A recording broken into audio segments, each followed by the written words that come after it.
apa? Rumah. Aku tak nak borak dengan orang macam kau ni lah. Ya, dia kedua orang. Kau boleh tepi tak? Kau tidak aku jerit Kau nampak kat sini lagi pun. Kau ada orang nak dengar kau jerit. Kau jerit lah kau ni. Kau nak apa yang budak kau macam aku ni? Aku tak ada apa-apa lah. Kau nak apa ni?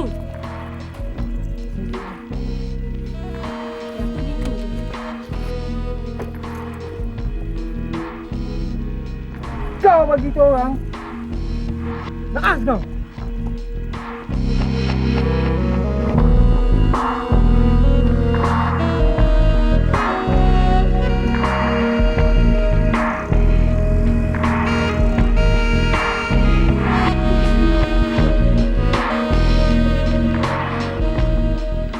Nampak ke muka dia macam mana? Tak, Aina tak nampak. Aina tak nak pergi sekolah lah esok, Mak. Aina takut. Aina, mana boleh macam tu? Aina pergi je lah sekolah. Nanti besok, abang Aina tunggu kat situ. Nah, besok abang tunggu awal sikit. Abang nak tengok datang lagi ke tak penyambung yang tak sekolah tu. Nasib baiklah tak jadi apa-apa ke Aina. Kalau tidak, tak tahulah Mak nak cakap apa. Tapi syukurlah Aina nak selamat, ya? Tapi lain kali Aina kena lebih berhati-hati tau. Yelah, Mak. Manalah tak ada orang jahat kat kawasan rumah kita ni.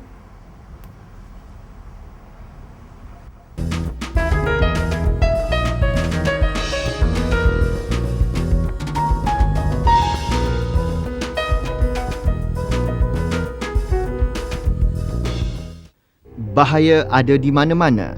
Ia tidak mengenal tempat, masa ataupun umur sekiranya ia mahu menimpa seseorang. Terdapat dua tempat di mana bahaya boleh mengancam, iaitu di luar dan juga dalam rumah. Sama ada bahaya itu datangnya tak diduga ataupun kita sendiri yang mengundang kehadirannya. Menjaga keselamatan adalah amat penting jika kita berada di luar rumah. Ini bagi mengelakkan sebarang kemalangan berlaku. Contohnya seperti diugut, dirompak, diculik, dipukul, diragut dan banyak lagi. Semua kejadian ini memang bukan yang kita jangkakan kerana ia melibatkan orang luar sebagai penyerang. Malah kejadian seperti ini boleh mengakibatkan kesan yang lebih teruk. Kemungkinan diri kita akan cedera adalah sangat tinggi. Selalunya, si penyerang akan bertindak lebih agresif jika mereka rasa diri mereka terancam. Ada setengah di kalangan mangsa yang berani untuk bertindak mempertahankan diri. Dalam cubaan itu ada mangsa yang berjaya dan ramai pula yang menerima nasib sebaliknya. Tapi bagaimana pula jika kemalangan berlaku disebabkan kecuaian kita sendiri? Biasanya ia terjadi di rumah kerana kita sering menganggap perkara yang remeh-temeh tidak penting sama sekali. Sebenarnya itulah punca bagaimana kemalangan di dalam rumah boleh terjadi tanpa kita sedari. Sama ada diri kita atau anggota keluarga yang akan menerima padahnya. Kemalangan itu termasuklah terkena air panas kerana kedudukannya yang tidak sesuai. Tercucuk benda tajam seperti pisau, gunting atau garfu yang diletakkan merata-rata tempat. Tergelincir kerana terdapat bahan licin yang tertumpah atau jatuh seperti minyak masak, air dan sabun. Keracunan makanan kerana makanan yang telah tamat tempoh dan disimpan dalam tempoh yang lama.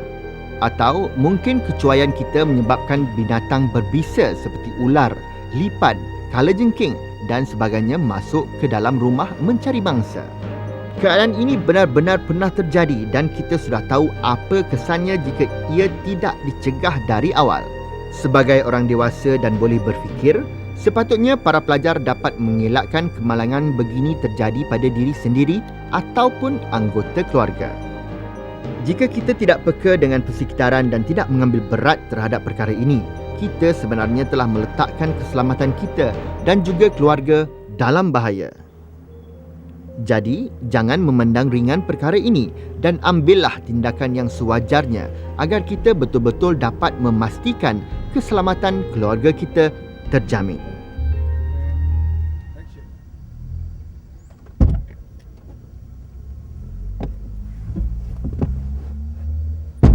Ana nampak tak penyambut tu? Tak ada pun. Aina rasa diorang pun takut Aida lagi. Takut kita Cam dah buat laporan. Abang pun datang awal juga tadi, 15 minit sebelum Aina keluar. Nak tengok juga kalau ada yang mencurigakan. Kalau ada, dah lama abang belasah dia. Ada ke budak sekolah nak main ugut dengan pisau? Apa dia ingat pisau ni apa? Main-main ke? Oh kan abang, zaman sekarang ni mana ada diorang belas kasihan. Diorang nak bunuh pun boleh. Dah lah. Yang penting adik abang selamat.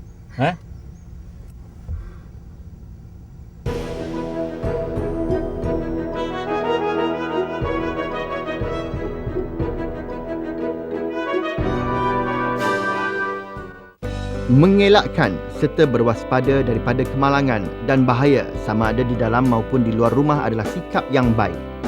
Namun sikap berhati-hati saja tidak memadai tanpa sebarang tindakan. Apa yang boleh kita lakukan agar dapat mengelak bahaya daripada menimpa kita atau ahli keluarga jika berada di luar rumah?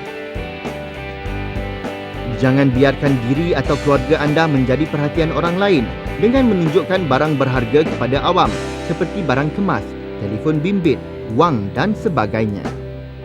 Sentiasa membawa peralatan yang mampu melemahkan penyerang seperti semburan pemedih mata, payung yang boleh dijadikan senjata, pisau kecil, whistle untuk menarik perhatian orang supaya datang membantu. Sentiasa berjalan dalam kumpulan ramai dan elak dari berjalan di tempat sunyi serta mencurigakan. Mengingati talian kecemasan yang patut dihubungi sekiranya anda berasa diri dalam bahaya seperti polis, ambulan, bomba dan sebagainya. Mempelajari seni mempertahankan diri seperti silat, taekwondo, silambam dan banyak lagi bagi yang berkemampuan. Demikian adalah beberapa teknik yang perlu kita ikuti agar kita mampu melindungi diri dan keluarga sekiranya kita diancam di luar kediaman. Apa yang perlu kita lakukan bagi mengelak kemalangan di dalam rumah berlaku? Jauhkan atau letak barang panas seperti cerit, kuali, periuk di tempat yang sesuai dan tidak boleh dicapai oleh kanak-kanak. Simpan barang-barang tajam seperti pisau, garpu, gunting di tempat yang tinggi atau di dalam laci. Selepas menggunakannya, pastikan dikembalikan ke tempat yang sepatutnya. Mencuci dan membersihkan jika terdapat kotoran yang boleh menyebabkan orang lain jatuh seperti minyak masak yang tertumpah, air ataupun sabun. Simpan barang kaca di tempat yang susah dicapai oleh kanak-kanak bagi mengelakkan terkena serpihan kaca jika terjatuh. Membersihkan ruang di dalam rumah juga di kawasan luar rumah bagi mengelakkan perhatian binatang berbisa seperti ular dan lipan dari masuk ke dalam rumah. Sentiasa mengawasi dan mengingatkan kanak-kanak agar tidak melakukan sebarang perbuatan tanpa pengetahuan orang dewasa. Menyimpan atau mengingat talian kecemasan seperti polis dan ambulan sekiranya memerlukan bantuan selanjutnya. Meminta bantuan dari jiran-jiran sekiranya tidak tahu apa yang harus dilakukan atau ibu bapa tiada di rumah. Kita boleh mengelakkan kemalangan berlaku pada diri atau keluarga, tak kira di dalam mahupun di luar rumah, sekiranya kita peka dan bertanggungjawab. Bersama-samalah berusaha agar perkara buruk yang tidak pernah diingini tidak menimpa kita maupun keluarga. Jadikan kisah-kisah mangsa kemalangan ini sebagai pengajaran supaya kita lebih berhati-hati melakukan sesuatu perkara. Ni, tengok apa abang beli untuk Aina. Apa ni? Chili spray, pepper spray. Ni whistle apa je ni? Sejak bila pula mak masak whistle ni? Sedap tu whistle ni. Buat lawak pula dia. Ni, benda ni semua ni untuk Aina. Lain kali kalau Aina kena serang, Aina guna ni. Pepper spray ni, spray kat mata dia orang. Bagi dia, mata dia orang pedih. Ni, mana whistle tadi? Ni. Whistle ni, tiup. Bagi orang lain semua tahu. Barulah Aina tahu. Ingatkan nak buat mak masak tadi. Pandai-pandai je dia.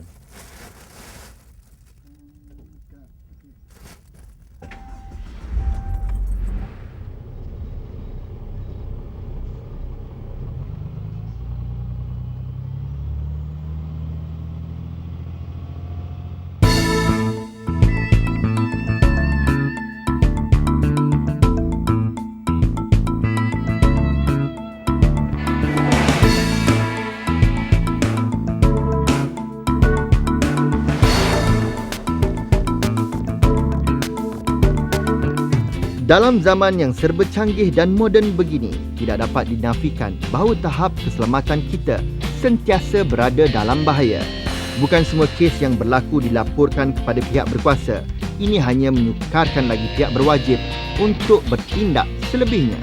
Peranan masyarakat, kita sebenarnya dari masa ke semasa memang mengadakan kempen-kempen pencegahan jenayah dan kita panggil kita educate lah, artinya mendidik masyarakat Malaysia ni untuk tampil ke hadapan dan sama-sama untuk membantu pihak polis untuk memerangi jenayah. So salah satu aktiviti yang kita buat adalah kita memperkenalkan apa yang kita panggil community policing ataupun kita punya penlibatan masyarakat dalam aktiviti-aktiviti pencegahan jenayah kita yang disertai juga bukan hanya jabatan-jabatan kerajaan, tapi juga kita melibatkan apa yang kita panggil NGO, non-government agency. Contohnya seperti MCPF, Malaysian Crime Prevention Foundation. Okey, yang mana MCPM ni setakat ni memainkan peranan yang cukup baik, yang mana dia telah banyak memberi kesedaran kepada masyarakat kita tentang bagaimana kita boleh bantu pihak polis ni untuk sama-sama menangani jenayah yang berlaku. Pelbagai usaha telah dijalankan bagi mengelak daripada hal ini terus berleluasa di kalangan para pelajar. Namun ianya takkan berhasil jika ia tidak diendahkan pelajar dan tidak mahu mengambil berat tentang keselamatan masing-masing. Sehingga ia berlaku pada diri sendiri, barulah mereka sedar sebenarnya semua langkah ini penting untuk dipelajari. Begitu juga dengan ciri-ciri keselamatan di dalam rumah. Walaupun jarang-jarang kes kemalangan di sini dilaporkan pada pihak berkuasa, namun dia masih lagi penting selagi ia melibatkan nyawa serta keselamatan manusia. Saya akan memberi nasihat kepada pelajar-pelajar. Yang pertama, jangan sekali-kali melibatkan diri dalam apa juga pelakuan jenayah yang ada, sama ada curi, ragut, samun dan sebagainya.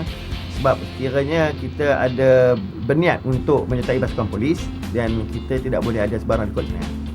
Dan untuk itu saya rasa saya menggalakkan semua pelajar-pelajar untuk menyertai pasukan polis ni demi untuk masa depan sama-sama kita membenteras jenayah dan kita akan hidup dalam satu negara yang aman dan damai.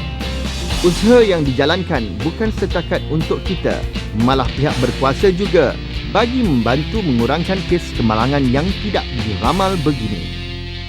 Keselamatan dijunjung, keluarga terlindung. Mengutamakan keselamatan akan melindungi keluarga kita daripada menjadi mangsa kemalangan sama ada di luar atau di dalam rumah. Beringatlah dari saat ini.